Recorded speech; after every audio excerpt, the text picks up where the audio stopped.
안녕하세요. 풋볼 포레스트입니다. 파리 생제르맹으로 이적한 이강인 선수가 어느덧 파리 생제르맹에서 두 번의 시즌을 마친 뒤 세 번째 시즌에 돌입하고 있고,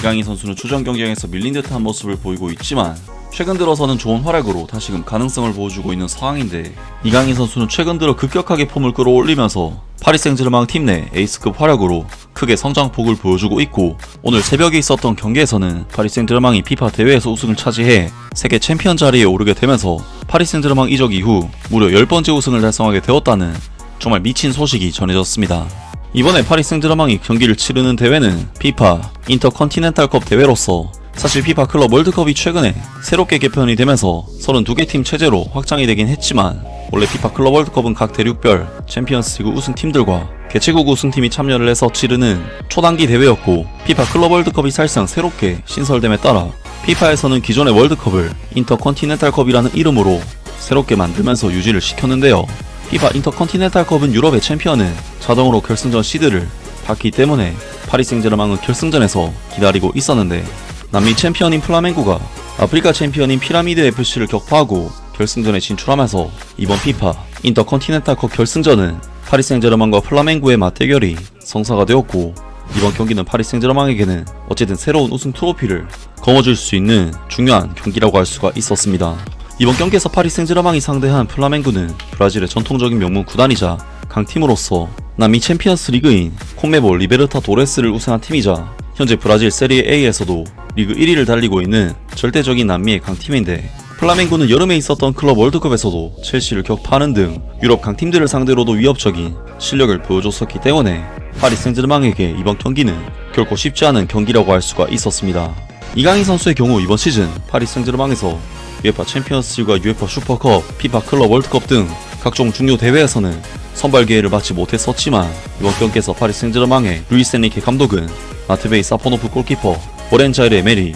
마르키뉴스, 윌리안 파초, 누누 멘데스, 비티냐, 파비안 루이스, 주앙 네베스, 이강인, 데지레 두에, 크비차 흐바라체엘리아 선수까지 그간 백업 선수로서 계속해서 좋은 폼을 보여줬던 이강인 선수는 마침내 좋은 활약을 통해 주전 라인업에 이름을 올리면서 타이틀이 걸린 중요한 경기에 선발로 출전하는 굉장히 좋은 기회를 받게 되었습니다. 그리고 플라멩고에서는 조르지뉴, 알렉스 산드루 등 유럽 축구 팬들이 알만한 유명 선수들도 포함된 강한 라인업으로 이번 경기에 나섰는데요. 이번 경기에서 파리 생제르맹은 플라멩고를 상대로 그래도 객관적인 팀 전력상 앞서는 팀인 것은 분명한 사실이기 때문에 경기 초반부터 주도권 자체는 상당히 가져가는 경기를 했는데, 파리 생제르맹은 이번 경기에서 전반전 슈팅 숫자가 7대4, 유슈팅 숫자는 3대1, 골점률 수치 면에서도 60%를 넘어서는 등 남미의 만만치 않은 챔피언 클럽인 플라멩고를 상대로도 역시나 평소처럼 자신들이 볼을 가지고 상대 진영에서 빌드업을 해나가면서 만들어가는 플레이를 펼쳤는데요. 이번 경기에서 파리 생제르맹은 워낙 플라멩고의 진영에서 볼을 소유하면서 플라멩고의 페널티 박스 근처까지는 쉽게 접근을 해왔기 때문에 많은 찬스를 만들어내면서 플라멩고를 상대로 위협적인 상황을 많이 만들 수가 있었는데, 파리 생제르맹은 전반전 3분 만에 세트피스 상황에서의 세컨볼을 주앙 네베스 선수가 거의 프리 찬스를 잡으면서 위협적인 슈팅을 시도했고, 전반전 9분에는 골키퍼가 나온 틈을 타 파비안 루이스 선수가 환상적인 로빙 슈팅으로 득점을 터뜨렸지만, 그전 상황에서 골라인 아웃 때문에 아쉽게 파리 생제르맹의 선제골은 취소가 되었습니다. 하지만 이번 경기는 확실하게 파리 생제르맹이 플라멩고를 지배하는 경기였고, 이번 경기에서 제로톱으로 경기에 나선 이강인 선수 또한 많은 볼 소유 기회를 가지면서 경기 운영 능력을 보여줬는데요. 이강인 선수는 이번 경기에서 볼강업 2회 중 2회를 모두 승리하는 등 플라멩고의 거친 압박에 잘 대처하는 모습을 보이면서 역시나 볼 간수 능력에 있어서 장점이 있다는 것을 보여주는 좋은 활약을 펼쳤는데, 계속해서 파리 생제르맹에게 주도권을 뺏기고 끌려가는 경기를 냈던 플라멩고는 남미 특유의 거친 축구로 파리 생제르맹 선수들을 위협하기 시작했고, 플라멩고는 전반전 20분 조르지뉴 선수가 옐로카드, 23분에는 알렉스 산드루 선수가 옐로카드를 받는 등 아무래도 볼 차는 능력에서 밀리다 보니 거친 플레이와 파워로 파리 생제르맹을 밀어붙이기 시작했는데요. 그리고 그러한 플라멩고의 플레이에 결국 이강인 선수가 피해를 보고 말았는데, 전반전 31분 이강인 선수는 플라멩고의 거친 수비에 쓰러지면서 부상을 당하고 말았고, 결국 세니 마일루 선수와 교체되면서 경기장을 떠날 수밖에 없었습니다. 하지만 플라멩고가 아무리 거칠게 달려들어도 파리 생제르맹의 공격 전개의 퀄리티는 막을 수가 없었는데,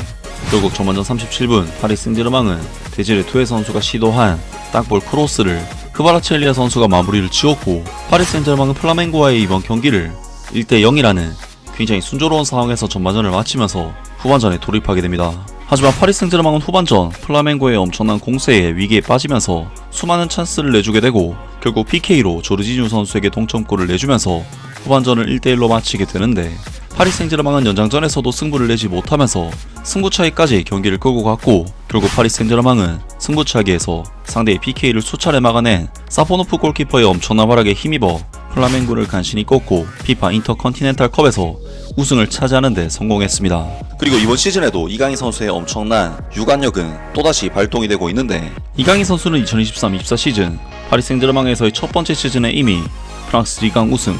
쿠프 드 프랑스 우승, 트로페 대 샹피옹 우승을 달성하면서 도메스틱 트래블을 달성했고, 두 번째 시즌인 2024-25 시즌에도 정말 대단한 시즌을 보냈었는데, 일단 파리 생제르맹은 2025년 1월에 있었던 AS 모나코와의 트로페 대 샹피옹을 우승하면서 이미 이번 시즌 첫 우승을 달성했고, 이강인 선수는 파리 생제르맹 이적 1년 5개월 만에 네 번째 우승을 달성하는 좋은 커리어를 이어갈 수가 있었는데요. 그리고 파리 생제르맹의 미친 기세는 프랑스 리강에서도 여전한 클래스를 과시하고 있는데, 리그 경기를 무려 6경기나 남겨두고 있는 상황임에도 2024-25 시즌 프랑스 리강을 조기에 우승을 확정짓는 그야말로 미친 결과를 만들어내면서 프랑스 리강 무대에서 4시즌 연속 우승 트로피를 들어올리는 데 성공을 했습니다. 그리고 파리 생제르맹은 프랑스의 FA컵이라고도 할 수 있는 쿠프 드 프랑스에서도 모든 경기를 승리하면서 결승전에서는 랭스를 꺾고 우승을 차지했고, 국내 리그와 컵 대회를 모두 석권하는 도메스틱 트래블을 달성을 했었는데, 파리 생제르맹은 최초로 UEFA 챔피언스리그 우승까지 추가하면서 무려 4관왕 트래블을 넘어서 쿼드러블을 달성하게 됐고,